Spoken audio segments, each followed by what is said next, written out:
in that game. Rebound, Naz Reid, and that's it. Clock will tick. Minnesota is going to win this series and knock out the Lakers, the 3 seed, 4-1. On Wednesday night, the Los Angeles Lakers got eliminated in the first round of the 2025 NBA playoffs in the hands of the Timberwolves. Edwards drives inside on the slam, marking one of the biggest upsets of the playoffs. I mean, I love the fact that everybody want the Lakers to win. That's how it's supposed to be. They don't want the Timberwolves to win. I get it. The duo of LeBron and Luka were supposed to make a push, but here we are. So who's to blame for this early exit? And more importantly, what's next for the purple and gold? In today's video, we'll be breaking it all down. Let's get into it. It began following a tough loss in Game 4. After the match, the presser started with this. LeBron, you, of course, have come back from down 3-1 before. Every situation is different, but kind of what does it take and what's the message to a team after a tough emotional loss like this? Obviously, you don't think about winning 3. You think about just getting the next one.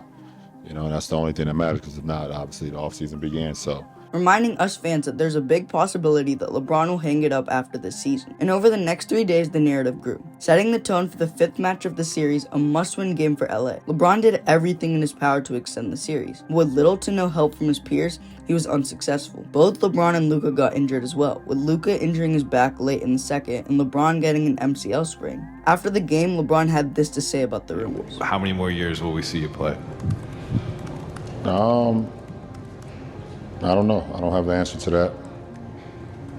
Something I'll sit down with my family, my wife, and my support group and kind of just talk through it and see what happens. Seeing LeBron get knocked out the playoffs year after year makes it hard to say he'll ever suit up again. However, there's a bright side. LeBron has clearly stated that the day he can't give the game all he got, he'll retire. Meaning that he'll retire before he gets washed up like Vince Carter. But lucky for us, LeBron does not look anywhere close to that. Among other 40-year-olds of all time, LeBron has averaged the most. LeBron's 24, 9, and 8 is nowhere close to the greats like Kareem, Malone, or Carter. He's also doing this on extremely high usage. In the Timberwolves series, LeBron averaged 41 minutes. What's crazy is that that's the same exact amount of minutes as Kobe played in his 81-point game. Also, Kobe was 13 years younger. Nevertheless, in an interview a few years back, LeBron said this about retirement. I have not mapped out how many seasons I have left.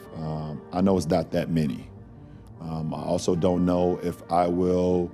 I was asked this question a couple days ago. Will you kind of take the farewell tour or will you kind of just Tim Duncan it?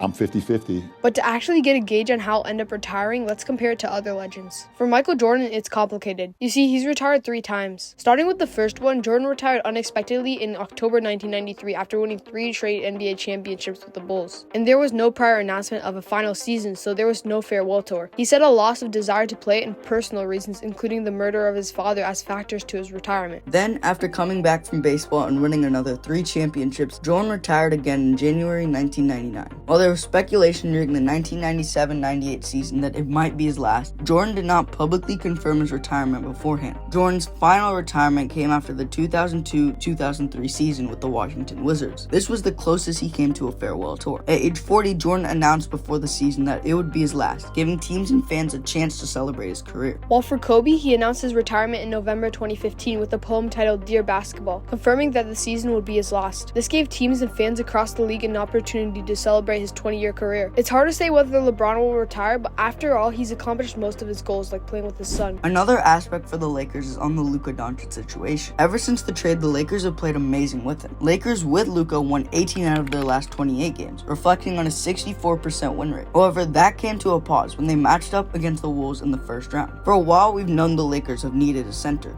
but it's been brought to light as of recently. Game after game, the trio of Reed, Randall, and Gobert destroyed the Lakers on the glass, especially in the last game when the Lakers needed it most. In a must-win game, the Wolves had 54 rebounds to 37 Lakers rebounds. Gobert had his career high in points and rebounds, having 27 points and 24 boards. And the reason for this is the Luka trade. Yes, Luka produced a lot of offense, but it doesn't make up for the defense they had before they traded AD, making the Lakers' #1 priority going into the offseason getting a center. And one could be Walker Kessler. Kessler, a 23-year-old rim protector, averages 3 3 blocks and fits Doncic's preferred rolling big archetype. His salary is cost-effective, and Utah's high asking price is a hurdle. The Lakers would send Dalton Knecht, Gabe Vincent, a 2031 first-round pick, and a 2026 first-round pick swap, while the Jazz would give up Kessler and Jordan Clarkson. This would solve many of the Lakers' big man problems. Kessler is great on the glass and shoots about 40% from the 3, making him a great target for the Lakers. And lastly, JJ Redick. In this series, Redick made some very questionable moves. In Game 4, he played the starters the whole entire second half, and in Game 5,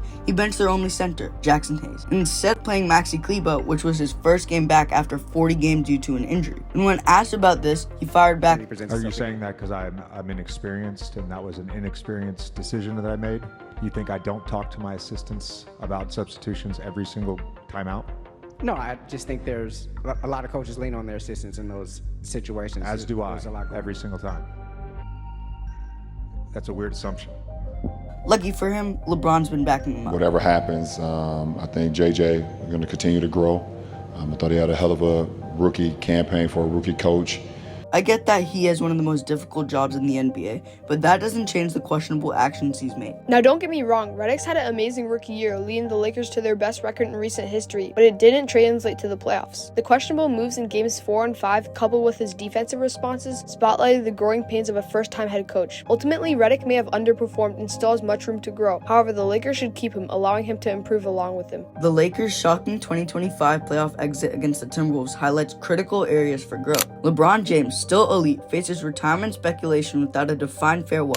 Luka Doncic's offensive prowess couldn't offset the defensive gap. JJ Redick's rookie coaching missteps demand refinement. Strategic roster moves and leadership evolution can transform the setback into a springboard for future Lakers glory.